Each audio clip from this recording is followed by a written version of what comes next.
தமிழ் மாதங்கள் 12. சித்திரை,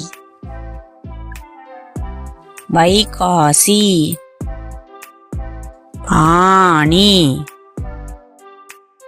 ஆடி, ஆவணி, புரட்டாசி, ஐப்பசி,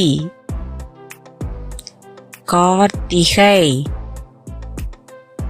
மார்கழி, தை, மாசி,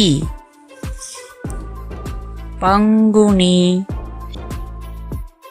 சித்திரை, வைகாசி, ஆனி, ஆடி, ஆவணி, புரட்டாசி, ஐப்பசி, கார்த்திகை, மார்கழி, தை, மாசி, Panguni. Thanks for watching.